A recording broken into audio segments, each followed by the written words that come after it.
Muito bem, no vídeo de hoje nós vamos encerrar a trilogia com 13 indicações de textos da literatura russa e da literatura soviética. Caso você não saiba a que eu estou me referindo, já há algum tempo eu faço alguns vídeos sempre fazendo 13 indicações para vocês. De discos do Bob Dylan, de músicas da Patti Smith, de contos de maneira geral, de contos com a temática de horror, de textos da literatura brasileira, de textos de autores que morreram enquanto eu lia suas respectivas obras, enfim. Então, dentro dessa proposta maior, eu sempre faço essas trilogias e uma dessas trilogias se refere, de fato, à literatura russa e à literatura soviética. Esses vídeos da trilogia, digamos, eles não precisam ser assistidos em uma ordem específica, você pode assistir na ordem que você quiser, mas uma coisa que eu percebi foi que o primeiro vídeo da trilogia de literatura russa tinha vários textos que são praticamente impossíveis de se encontrar por aí, porque eles não são mais publicados, enfim. Eu tentei fazer um vídeo um pouco mais equilibrado, digamos, no segundo volume dessa trilogia, e agora no terceiro eu escolhi textos que ainda estão sendo editados e, por consequência, você vai encontrá-los com mais facilidade, pelo menos é isso que eu espero, porque afinal de contas seria muito bom que você pudesse ter acesso a esses vários textos. Eu acho que no caso deste vídeo aqui, existe apenas um livro que não é mais publicado, um ou dois, mas enfim, os demais você consegue encontrar muito facilmente. Então, evidentemente que é sempre bom lembrar disso, o 13º texto dessa lista não é necessariamente pior ou melhor do que o primeiro texto que eu vou indicar aqui para vocês, né? Ou melhor dizendo, o texto que ocupa o primeiro lugar nessa minha lista de indicações. Se eu os coloquei nessa sequência, foi de maneira quase aleatória. Mas enfim, sem mais delongas, em 13º lugar dessa minha lista, eu coloquei aqui A Moça do Internato, que é um romance escrito pela Nadezhda Khuvotinskaya e publicado pela editora Zulk aqui no Brasil em 2018, se não me engano, mentira, em 2017. Já existe vídeo em que eu comento sobre este livro, o link para o vídeo vai estar lá embaixo. E este livro aqui, ele trata de certos temas que estavam muito em voga dentro dos círculos da intelectualidade russa do século XIX, que foi quando esse livro aqui foi escrito, né, na segunda metade do século XIX. Inclusive este livro aqui ele é contemporâneo, por exemplo, do Pais e Filhos, do Turgenev. Então, de certa maneira, existem vários pontos de contato entre essas duas obras, ainda que aqui a Nadezhda ela ofereça um ponto de vista feminino para todos esses debates que estavam acontecendo, e me parece que por esse motivo você já teria uma boa razão para entrar em contato aqui com essa narrativa, mas para além disso, esse daqui é um romance bastante interessante que fala de um burocrata que é enviado a uma cidadezinha perdida nos rincões da Rússia, depois de se envolver ali com questões políticas na repartição em que ele trabalhava anteriormente. Nessa cidade, esse burocrata acaba se envolvendo com a filha adolescente ali de um de seus vizinhos, e essa menina é a tal da moça do internato aqui.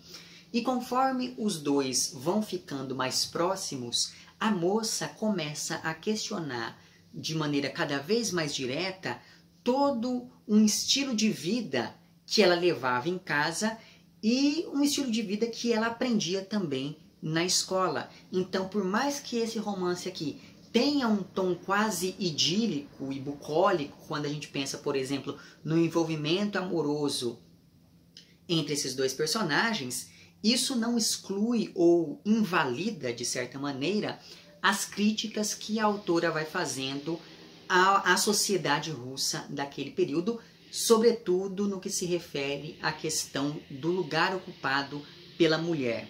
Esse daqui é um romance bastante interessante, ele toca então em vários temas ligados, por exemplo, à emancipação e à educação feminina, que eram temas muito importantes nos círculos, como eu disse, da intelectualidade russa da segunda metade do século XIX. Então fica aqui a indicação deste texto. Aí, em 12º lugar dessa minha lista, eu coloquei uma novela do Daniil Karms, ou algo do tipo, chamada A Velha. Essa minha edição aqui foi publicada pela Kalinka, e é uma edição bilíngue, então para você aí que está aprendendo russo, enfim, fica sempre a sugestão dos livros dessa coleção aqui, que é uma coleção chamada Mir, enfim. Mas essa mesma novela chamada A Velha foi também publicada em um outro livro desse mesmo autor, cujo nome é... Peguei o livro que é mais fácil, né? Os Sonhos Teus Vão Acabar Contigo, prosa, poesia e teatro. Então, caso você já tenha essa edição aqui, você não precisa comprar essa outra, a menos que você queira. Mas, enfim, A Velha fala de um escritor que estava tentando escrever ali um de seus romances, mas ele é interrompido por uma senhora, que é a tal da velha do título, que ele conheceu um pouco tempo antes. Essa senhora, ela tem um comportamento bastante estranho, digamos assim. Então ela chega ali na casa desse escritor, dando ordens e agindo de maneira meio impulsiva, quase grosseira mesmo, até que ela senta em uma poltrona e morre. A narrativa ela vai assumindo um caráter cada vez mais absurdo conforme o protagonista vai tomando algumas atitudes bem curiosas depois da morte dessa senhora. Então, por exemplo, ele decide que, como ele não vai conseguir terminar de escrever o romance que ele está escrevendo ali naquele momento, o melhor a fazer então é tirar um cochilo. Então, ele senta ao lado do cadáver dessa senhora e dorme ali por algumas horas, e depois ele acorda como se nada tivesse acontecido. Então, ao longo de toda a novela, existe um acúmulo de eventos aparentemente desconexos em um primeiro momento, mas esses eventos eles se adequam muito bem ao contexto de repressão, violência e dificuldade da União Soviética, que é quando o autor escreve essa sua novela. Então, por exemplo, é quase como se a morte tivesse se tornado algo tão banal que o fato de alguém morrer é visto muito mais como um fardo do que como um evento triste ou traumático. Enfim, já que o protagonista da novela ele está muito mais preocupado com a burocracia envolvendo o cadáver do que com o cadáver em si. Só que tudo é narrado com um senso de humor bastante peculiar, bastante estranho, porque as coisas são tão absurdas que você acaba rindo de tudo aquilo que está acontecendo, mas ao mesmo tempo é um riso meio desconfortável, exatamente porque você está falando de uma senhora que morreu ali de um jeito completamente estranho, na casa de um sujeito que ela mal conhecia, enfim. Então é bastante interessante observar como que o absurdo e o humor se equilibram aqui ao longo dessa narrativa, e nesse sentido eu me lembrei bastante de algumas coisas do Kafka, por exemplo, então fica aí a sugestão. Bom, aí em 11º lugar dessa minha lista, eu coloquei aqui um texto que é um clássico da literatura russa, mas que não é muito lido aqui no Brasil, talvez por ter sido, esse daqui é um romance em versos, e como o mercado editorial brasileiro não é muito aberto, de maneira geral, à poesia, então pode ser que por conta disso esse livro não tenha feito tanta fama por aqui quanto, por exemplo, os livros do Dostoiévski, ainda que seu autor seja tão importante para a literatura russa quanto Dostoiévski foi. E eu estou falando do Eugênio Onegin, que aparece aqui nessa 11ª colocação da minha lista de indicações, e esse é um romance em versos escrito pelo Alexandra Pushkin. O personagem título aqui deste romance é um jovem aristocrata que não quer saber de muitas responsabilidades e exatamente por conta disso ele sempre levou uma vida devotada aos prazeres, digamos. Só que o tempo foi passando e esse personagem foi ficando cada vez mais entediado com aquele estilo de vida que ele levava até o momento em que ele se envolve em um triângulo amoroso que tem ali, que conta ali ainda com o seu melhor amigo e com a namorada, né, com a noiva ali deste seu melhor amigo. Essa noiva do melhor amigo do protagonista tem uma irmã e em um primeiro momento existe um ensaio de aproximação entre essa irmã e o Eugênio Onegin, só que a coisa acaba não avançando e como todo bom romance russo, tudo aqui se encaminha, no fim das contas, para um duelo. E talvez esse daqui seja o livro responsável por introduzir definitivamente esse tema na literatura russa, né? O tema do duelo aparece com bastante frequência. E me parece que esse daqui tenha sido o primeiro grande livro que abordou literariamente a questão do duelo, então, que é uma questão cultural bastante importante, né? Então fica aqui a minha sugestão de mais esse livro, que influenciou bastante a juventude de sua época, como por exemplo influenciou também lá o Dostoiévski, o Tolstói, enfim. Aí, em 10º lugar dessa minha lista de indicações, eu coloquei assim, antes que eu me esqueça, essa minha edição aqui saiu pela editora Record, mas eu sei que, se não me engano, a Ateliê Editorial está fazendo uma nova edição do Eugênio Onegin aqui, então fica a recomendação caso isso lhe interesse. Aí em 10º lugar, como eu ia dizendo, eu coloquei aqui um conto que está neste livro. O nome do conto é Ninon, ou algo do tipo, e ele está aqui neste livro chamado Encontros com Liz e Outras Histórias, do Leonid Dubishkin, ou sei lá eu como é que pronuncia o nome desse cara. Este livro também foi publicado pela editora Kalinka. E esse daqui é um conto curto, ele tem assim umas 6 ou 7 páginas, e é um conto bastante grotesco, que fala, o nome do conto, como eu disse, é Ninon, ele é o conto que encerra aqui essa antologia, mas enfim, esse daqui é um conto bastante grotesco, porque ele fala de duas velhinhas que se reencontraram depois de mais de 40 anos. Esse reencontro entre essas amigas acontece durante o velório de uma amiga que elas tinham em comum.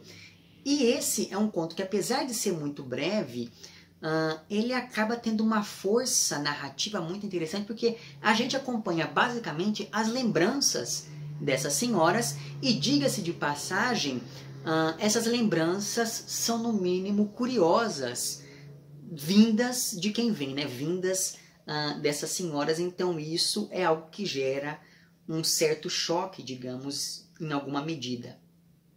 E daí, eu falei para vocês que esse conto aqui, ele tem uma questão meio grotesca, porque ele começa da seguinte maneira. A Madre Olimpíada lia com voz grave, aplicada. Os espelhos haviam sido cobertos. Ao redor de Ninon, haviam colocado plantas do seu aposento. Murta, louro, eucalipto, cipreste. Na véspera, ela não estava bonita, mas agora estava mais inchada, as rugas esticadas, e todos concordaram que ela estava muito bem apessoada. Então veja que essa questão, esse caráter grotesco do texto já começa no momento em que o narrador afirma que a morta está mais bonita como cadáver do que era quando ainda estava viva. Então essa tensão entre o belo e o feio, entre o íntimo e o público, enfim, isso tudo vai acabar permeando essa narrativa, que apesar de curta, ela é bastante interessante, então fica aqui a minha recomendação. Bom, em 9º lugar nessa minha lista de indicações, eu coloquei aqui Estrela Vermelha, que é um romance escrito pelo Alexandre Bogdanov e que foi publicado aqui no Brasil pela editora Boitempo. Esse daqui é um romance de ficção científica que cria uma utopia ao imaginar o planeta vermelho, ou seja, Marte, como um lugar habitado por uma sociedade que conseguiu implementar com sucesso o comunismo depois de uma catástrofe ambiental. que, diga-se de passagem, me parece ser o destino de toda e qualquer organização capitalista. Então, cedo ou tarde, esse colapso ambiental vai acabar acontecendo. Eu estou me referindo à nossa realidade extraliterária neste momento. Mas, enfim, voltando aqui ao romance, o personagem central é um cientista que acaba sendo levado a essa outra realidade depois de que descobre que um de seus colegas ali do laboratório era, na verdade, um marciano. A linguagem desse romance é bastante interessante porque ela realça questões científicas que aparecem, seja nas descrições que são feitas daquilo que o protagonista está vendo, seja na tecnologia com a qual esse sujeito se depara durante essa sua viagem. Então, é um livro bastante interessante e se você gosta desse tipo de texto de ficção científica, fica aqui a minha recomendação. E por falar em ficção científica, o oitavo texto aqui dessa minha lista é uma novela escrita pelo Mikhail Bulgakov, que é o mesmo autor lá do Mestre e Margarida. E essa novela está aqui reunida neste livro chamado Um Coração de Cachorro e Outras Novelas. E a novela que eu vou indicar é justamente a que dá título ao volume. Este livro aqui foi publicado pela EDUSP. Mas enfim, Um Coração de Cachorro é na verdade uma sátira que tem vários elementos que se ligam à ficção científica e esse texto fala basicamente da história de um médico especialista em procedimentos de rejuvenescimento e em transplantes. E um belo dia esse médico implanta órgãos de um homem morto em um cachorro. E a partir desse momento, o tal cachorro vai se tornando cada vez mais humano, quase como se ele fosse ali um homúnculo. E daí, evidentemente, que ao ler este texto eu acabei fazendo relação, por exemplo, lá com o Golem, acabei fazendo relação com o Frankenstein e acabei fazendo relação também lá com o Fausto do Goethe, porque se você pega lá na segunda parte da tragédia, o Fausto ele cria ali um homúnculo em laboratório e ele vai acompanhar desse homúnculo e de Mefistófeles para participar ali da noite de Walpurgis clássica. Então eu acabei fazendo essa relação graças aqui a essa leitura. E assim, tal qual o Mestre Margarida, esse daqui é um texto bastante engraçado em vários momentos. O Bulgakov ele tem um humor muito peculiar e ele consegue se utilizar muito bem desse humor para criticar várias coisas que faziam parte ali do regime soviético. Então é muito interessante a gente ir acompanhando isso, porque mesmo que você não saiba nada do pano de fundo histórico, etc., as situações que ele descreve, apesar de serem descritas de maneira absurda, são tão reais que elas conseguem passar de fato aquilo que está sendo alvo da crítica. Então fica aqui essa minha recomendação. Aí, em sétimo lugar, eu acho, né, nessa minha lista, eu coloquei aqui este romance do Nikolai Chernyshevsky e que se chama O Que Fazer. Essa minha edição saiu pela editora Prismas e está esgotada, mas eu sei que saiu uma outra edição, não me lembro agora o nome da editora que a publicou, mas eu vou deixar certinho lá embaixo na descrição. Então essa nova edição, evidentemente, ela está mais fácil de ser encontrada, então fica essa recomendação, né? Aí se você encontrar essa edição também, é claro, aproveite. Mas enfim, esse daqui talvez seja um dos grandes romances da literatura russa, mas ele não é muito lido aqui no Brasil exatamente porque ele não foi muito publicado por aqui. Para você ter uma ideia, quando você pensa assim em romances políticos do fim do século XIX, certamente este livro aqui ele está ali no mesmo patamar de Os Demônios do Dostoiévski e do Pais e Filhos do Turgenev, quando a gente pensa na influência que este livro tem. E eu diria mais, eu diria que este livro tem uma influência que se sobrepõe a desses outros dois que eu mencionei agora. Então, sei lá, se você pega aquele livro O Que Fazer, do Lenin, o título vem em referência exatamente a este livro aqui do Chernyshevsky. E o Chernyshevsky era o grande mentor, digamos, de uma juventude intelectual e mais radical em suas proposições, né? Que era ali, enfim, que estava circulando pela Rússia nos anos 60 do século XIX.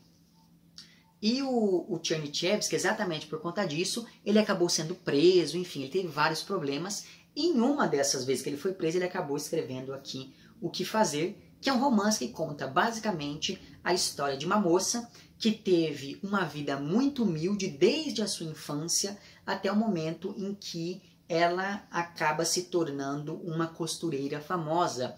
E é bastante interessante ir acompanhando aqui como ela foi aos poucos incorporando em sua vida vários ideais revolucionários. Por exemplo, essa personagem ela tem ali uma espécie de fábrica, mas nessa fábrica todas as funcionárias, inclusive ela mesma, ganham os mesmos salários, elas se ajudam mutuamente. Então é uma organização muito interessante e que acaba remetendo a vários ideais desse socialismo radical dos anos 60, do qual o Chernyshevsky era partidário, mas ele coloca esses elementos aqui não de maneira panfletária, ou pelo menos isso não acontece na maior parte das vezes.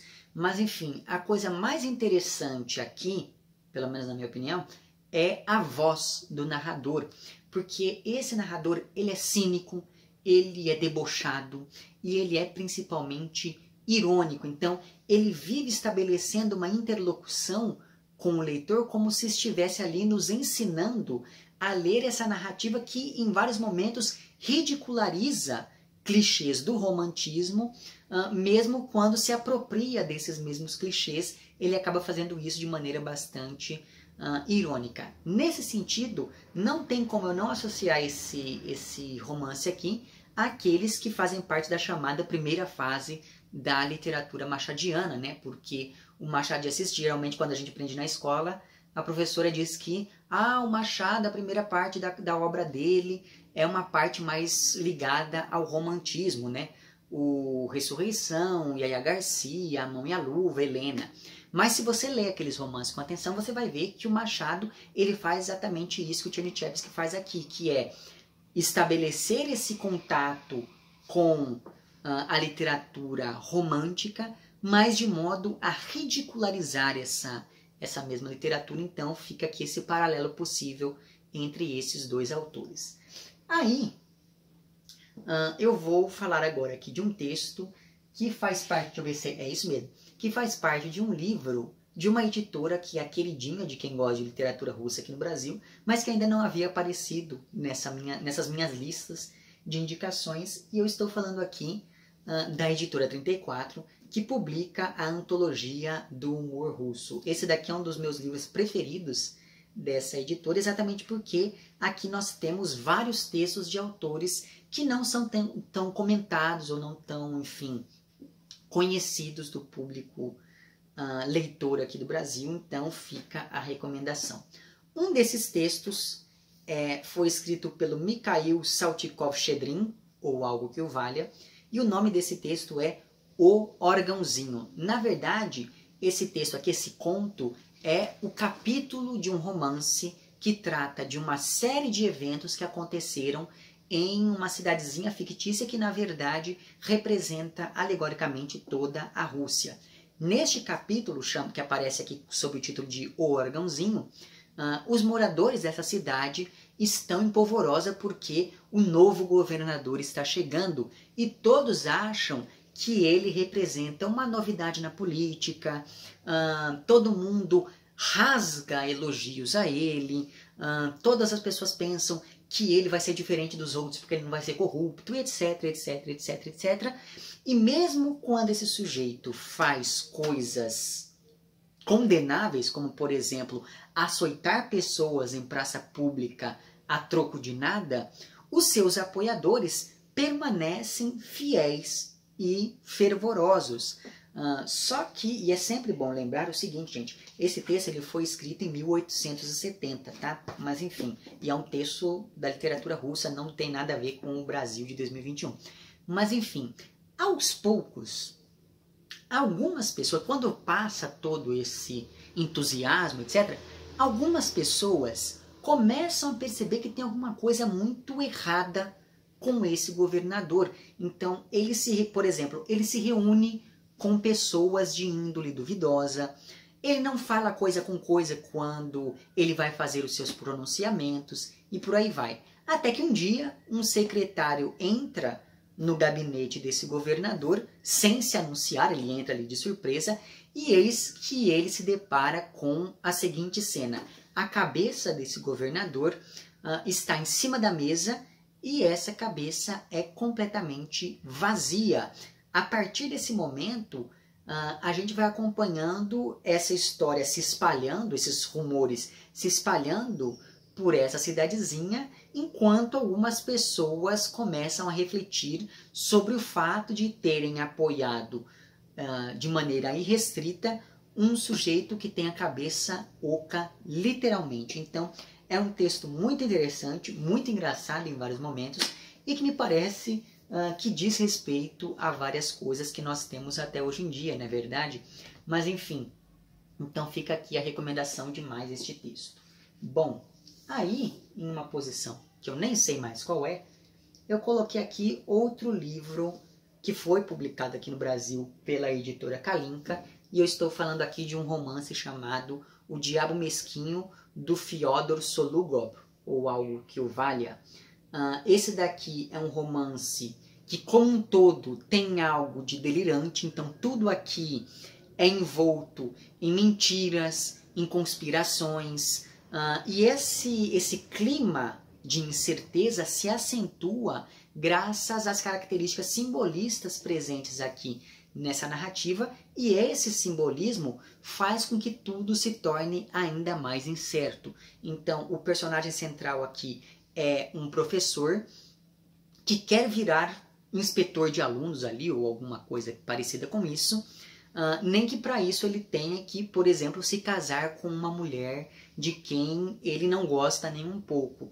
E a gente sempre fica com a impressão de que a qualquer momento o protagonista aqui desse romance vai acabar enlouquecendo de vez, né? Enlouquecendo de vez porque desde o início a gente percebe já que ele não é lá muito certo da cabeça, mas enfim, a gente percebe que ele vai enlouquecer de vez a qualquer momento por conta dessa realidade que parece ser comandada por forças meio misteriosas, digamos.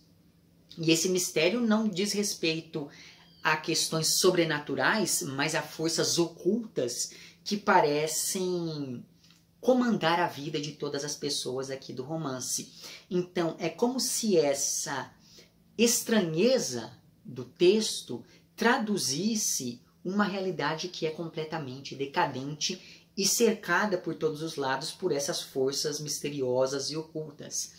E além de ser um grande canalha, um sujeito completamente oportunista, o protagonista aqui é completamente detestável, de modo que ele recupera vários elementos dos personagens típicos da literatura russa, mas ele sempre faz isso sob uma ótica negativa, esvaziada de heroísmo e que beira o patético em vários momentos graças à paranoia que esse protagonista aqui acaba desenvolvendo ao longo do romance. Então fica a recomendação, ainda que eu já tenha que avisar que esse daqui é um livro que pode ser meio incômodo exatamente por conta das atitudes aqui deste protagonista.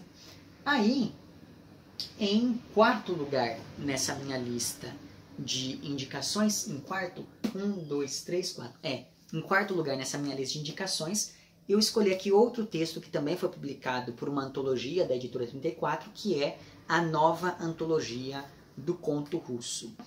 Esse texto que eu vou indicar aqui para vocês chama-se A Dama dos Cachorros e foi escrito pela Lyudmila Petruchevskaya, que é uma das minhas autoras russas preferidas, diga-se de passagem, ainda que eu reconheça que o estilo dela pode não agradar todo mundo.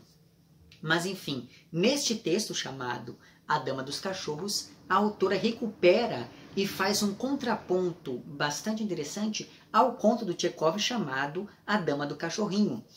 Então, se lá no texto do Tchekov havia toda uma carga psicológica associada à visão do rapaz em relação ao caso que ele teve com a tal dama do cachorrinho, aqui no texto da Ludmila, a autora inverte a situação e explora o adultério a partir da perspectiva da pessoa que foi traída, que é a personagem título aqui do conto. E é curioso notar que aqui no conto da Lyudmila Petruchevskaya, o título não está no diminutivo, mas sim no plural, e isso acaba sugerindo um novo modo de relacionamento entre a personagem e os tais cachorros. Então parece que já não existe mais espaço para toda aquela beleza do conto original, já que tudo foi passando por um processo de esvaziamento, e talvez isso se adeque muito bem à realidade dos anos finais da União Soviética, já que este é um conto escrito em 1990. Então, nesse sentido, o conto é muito cínico ao contar a história dessa senhora que em algum momento do passado foi traída pelo marido e que tempos depois foi morar em um asilo na companhia de um cachorro. Só que o mais curioso é que tudo isso é narrado em um ponto muito à frente do tempo. Porque veja, o narrador ele começa o conto da seguinte maneira. Deixa eu me pegar aqui para mostrar para vocês. O conto começa assim: ela já estava morta, ele também já estava morto. Seu terrível romance terminara, e o interessante é que terminara bem antes de sua morte. Então veja, ao começar o conto dessa maneira, de maneira tão direta assim, a narradora acaba levantando uma questão que é: qual o sentido então de chutar cachorro morto e contar a história dessas pessoas?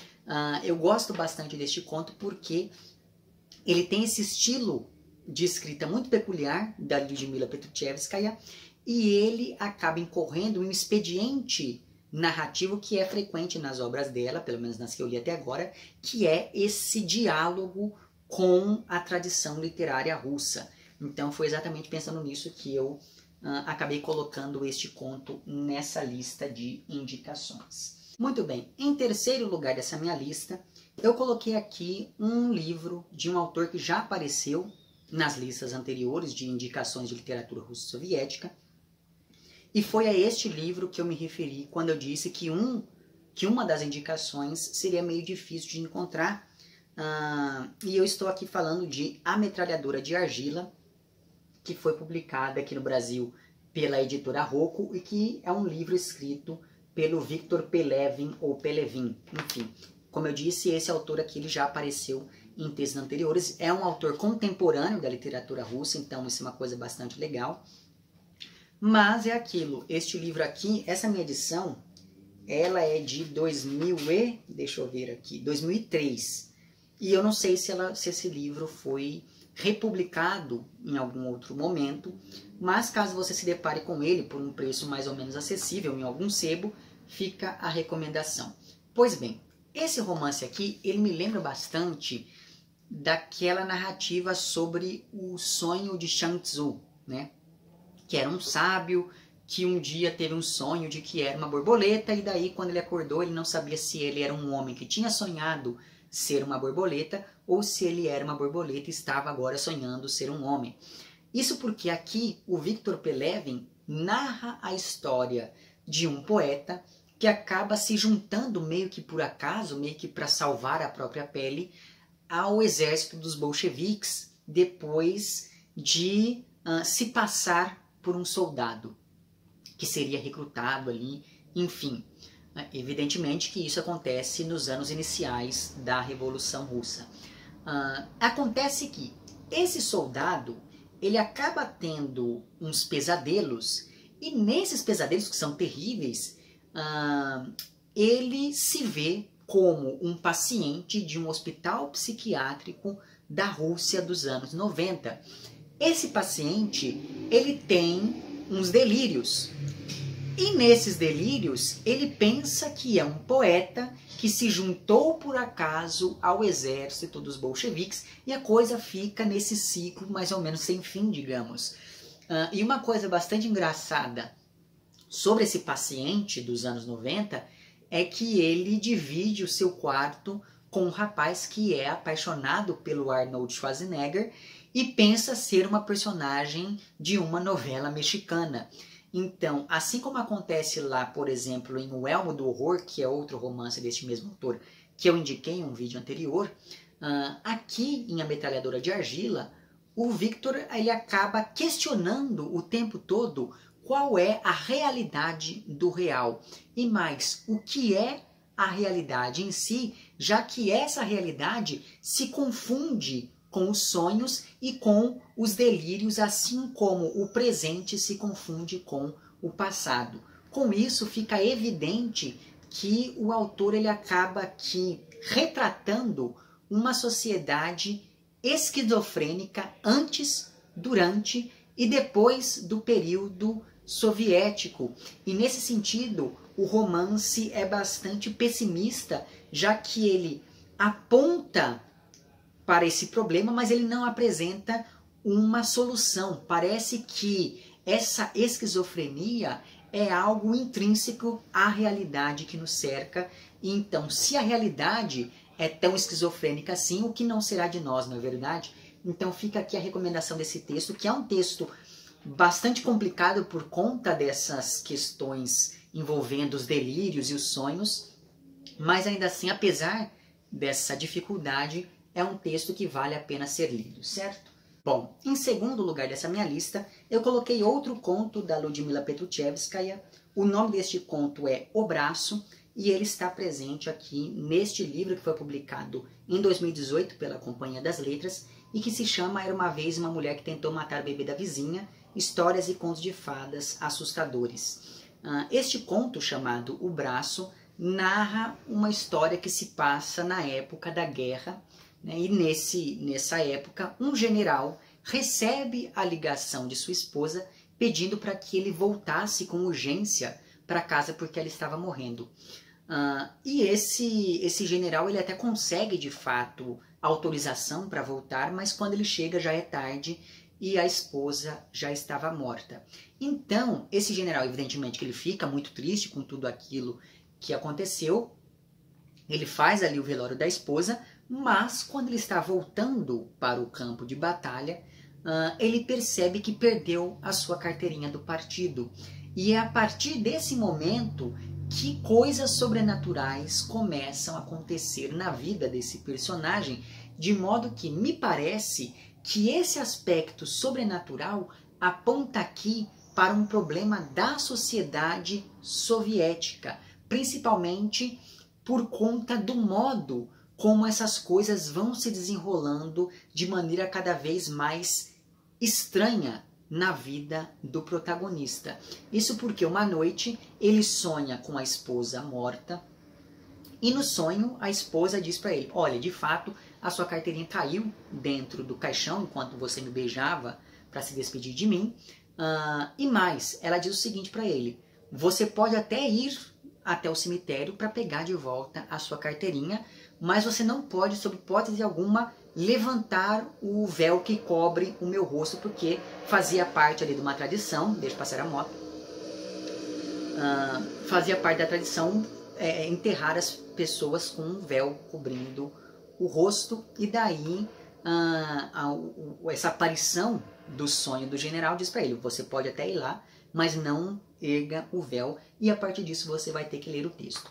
Então veja, eu escolhi este conto exatamente porque me parece que ele é exemplar ao mostrar que geralmente a Ludmila ela se utiliza desse recurso sobrenatural, desse recurso fantástico e maravilhoso, mas sempre de modo a fazer referência a um problema real da sociedade russa. E não é por acaso que os textos dela foram sempre censurados, né? Enquanto a União Soviética ainda tinha força, ela já escrevia, mas ainda assim ela nunca conseguiu publicar durante a União Soviética, ela só conseguiu depois da abertura. Então, não me parece à toa, né? Então, essa questão do sobrenatural sempre se subordina a questões políticas, então me parece que isso acontece de maneira muito perceptível aqui neste conto. Nos outros deste mesmo livro, em alguns momentos você consegue perceber melhor esse uso do sobrenatural para fins políticos,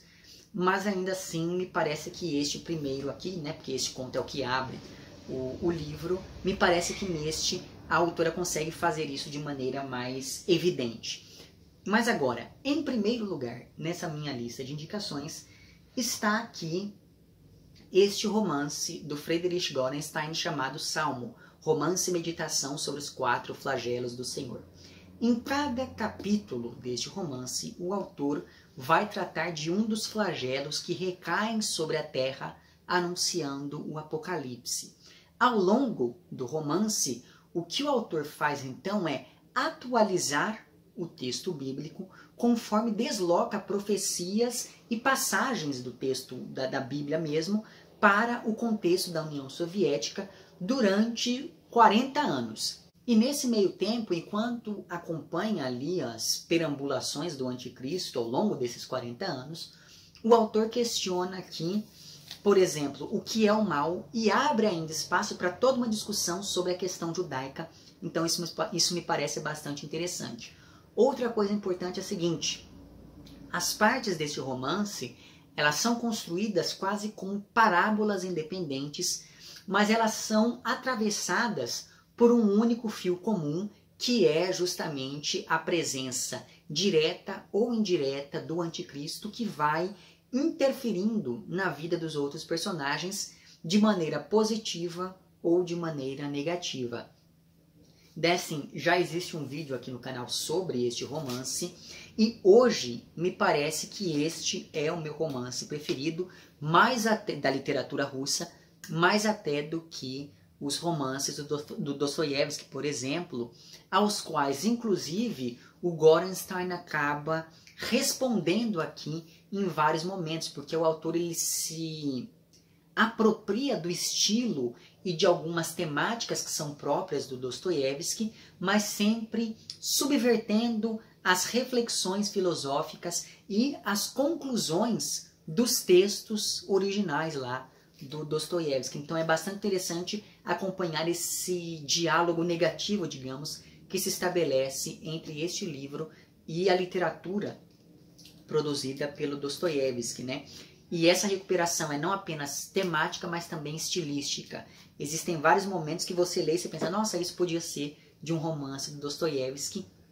Mas enfim, então fica aqui a recomendação deste que, como eu disse, me parece hoje que é o meu romance preferido da literatura russa.